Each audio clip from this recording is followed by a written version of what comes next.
Yo, what's up guys? It's me, Zachary, back bringing some more daily NBA news. As always, you guys are the real MVPs for coming back each and every single day. Seriously, can't thank you enough. And if you're new here, if this is your first time stopping by the channel, then welcome. You are also greatly appreciated, but make sure that you smack that sub button and hit the bell as well so you can stay up to date with everything that goes on in the NBA on a daily basis. But now, let's just take a look at everything that is going on in the NBA. But first, a quick word about this video sponsor, JumpShotTrainer.com. If you're watching the draft last night and thinking to yourself, you know what, if I had a jumper, that could be me walking across the stage one day, then guess what? Jump Shot Trainer got you. They got the perfect thing for you to make sure that that is you one day. You can learn more by visiting the links in the description box below. First up in the news, the NBA draft went down yesterday, of course. And my God, was it crazy. There were no big trades involving current NBA players like there was last year with Jimmy Butler and D'Angelo Russell, but still some huge things went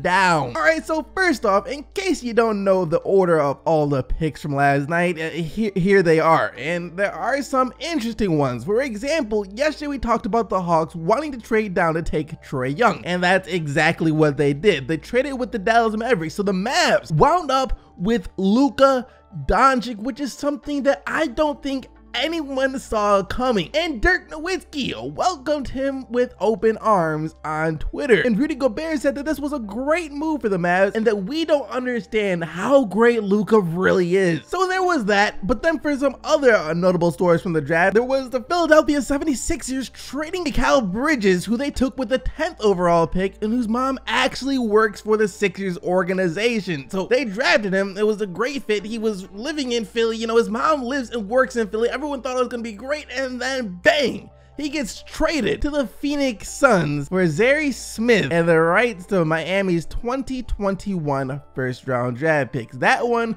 was a bit of a head scratcher since Bridges seemed like he would be such a perfect fit for the Sixers organization, but I mean, they did this. But you know what? Props to the Phoenix Suns, man. They had an amazing draft yesterday, and with all the young talent that they have on this team right now, they're gonna be a lot of fun to watch. Anyway, so there was that as well. But the biggest story of the night by far was Michael Porter Jr., as that guy continued to fall and fall and fall. Fell all the way to the Denver Nuggets, who had the 14th pick in the NBA draft. I mean, before the draft started, there were talks about him going as high as number 2 to the Sacramento Kings, and he could have gone anywhere in between, but no one really even saw him getting past the Chicago Bulls at number 7. But once he fell past the Bulls, Cleveland didn't take him, and then the Knicks chose to go with Kevin Knox over him, which made Knicks fans pretty upset, as once again, they booed the guy that they took.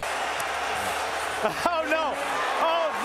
This is now guaranteed that Kevin Knox is going to have an all-star NBA career. And then Philly even passed on him as well. And at that point, the entire NBA world was wondering what the heck is wrong with Michael Porter Jr. There must be something seriously wrong with MPJ if all of these teams are passing on him. And it got even worse when the LA Clippers, who had back-to-back picks at number 12 and 13, didn't use a single one on Michael Porter Jr. And that's of course when Denver came in and snatched them. But even Denver, according to reports, was close to passing on Michael Porter Jr. as they were really looking at Zary Smith. So he could have been on the Washington Wizards or maybe even fallen out of the draft lottery completely. As to why MPJ was falling, well, we don't really know the exact reason. We might think it's because of the health, but we did get reports earlier on saying that Michael Porter Jr. was fine. Granted, there are some concerns for him down the line, as one NBA executive was quoted saying this: "There doesn't appear to be anything wrong with him right now, but a conservative doctor could still be concerned about what might happen down the road." So who knows, maybe it was the concerns that kept teams from drafting him. But if I can be real with you guys for a second here, I don't even think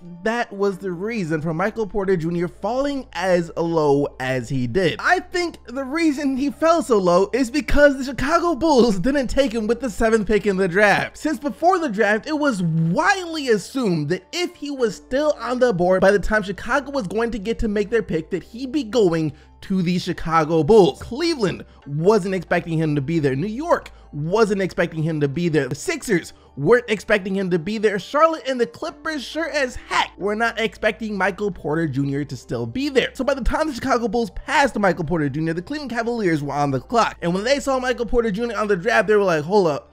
Why is he still there? Shouldn't he be in Chicago right now? We already had our eyes set on Colin Sexton. This is who we're going to make our pick. So now what do? Do we go with the guy, Colin Sexton, who we were planning on getting since we didn't think Michael Porter Jr. would be available? Or do we go with Michael Porter Jr.? But then why did the Bulls pass on Michael Porter Jr.? Maybe they know something about him that we do not, and that is why they chose not to go with MPJ. So let's just be safe and go with the guy we were planning on getting, Colin Sexton. And then it was the Knicks pick, and if they see both the Bulls and the Cavs pass on Michael Porter Jr., then they're like, something must for sure be up that we do not know, so let's go with Kevin Knox instead. Same thing for the Philadelphia 76ers, Charlotte Hornets, and the Los Angeles Clippers. Do you guys see what I am saying here? The more teams that passed on Michael Porter Jr., the more people thought there must be something wrong. Even though there might not have been anything wrong, the Bulls for some reason just didn't want Michael Porter Jr. Next up in the news, come on, Joel Embiid, like,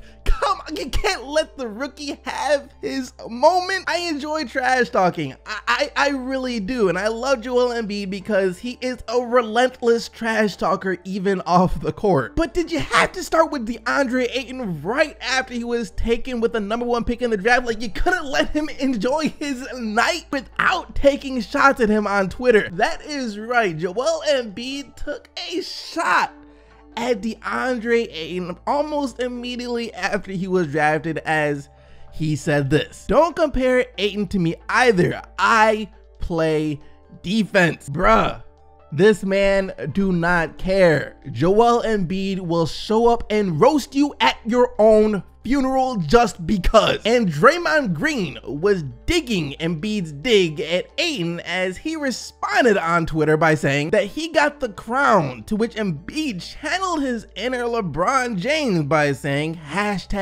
#strive for greatness. Joel Embiid versus DeAndre Ayton.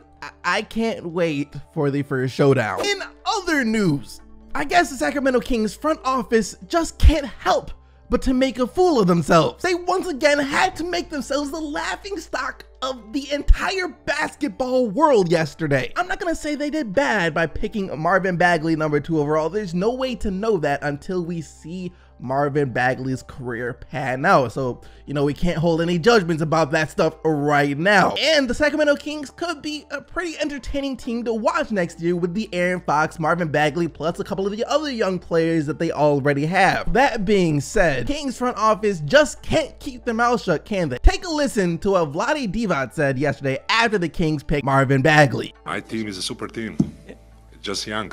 So we are, you know, competing, you know, we are playing hard, we're playing fun, fast. I mean, last year we were, you know, we talk about last year, you know, you had a few of those super teams.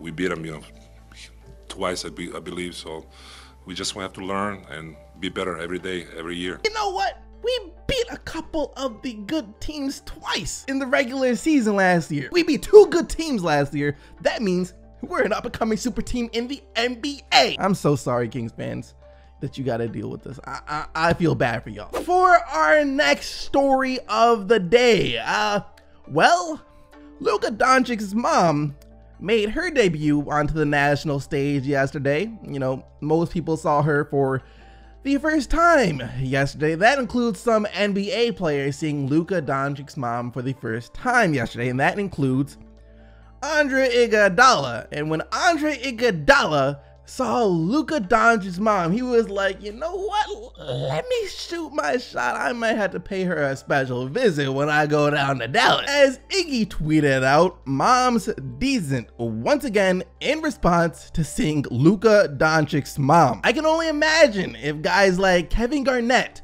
were still in the NBA and the things that they would be saying to Luka about his mom to try and get in his head during a game. And for what will be our final bit of news for the day, we are getting updates on LeBron James and the Cleveland Cavaliers. Actually, a couple of updates. In the first report stated that LeBron James is rumored to only be considering either staying with the Cleveland Cavaliers or joining the LA Lakers. So as much as people might think that LeBron is already gone from the Cavs, it seems like that might not necessarily be true. And the GM of the Cleveland Cavaliers, Kobe Altman, said yesterday after the draft, after the Cavs picked Collin Sexton, that he thinks LeBron James recognizes Collin Sexton as a great player and will love the energy that he brings to the team. I think the pick, along with our youth and our momentum as a franchise for LeBron and for everybody, I think there's a real energy here, and I think the talent level of Collin, I'm almost sure LeBron recognizes. So it sounds like they're hoping that Collin Sexton's potential, his energy as a young player, will be enough to help entice LeBron James to stay with the organization. Now,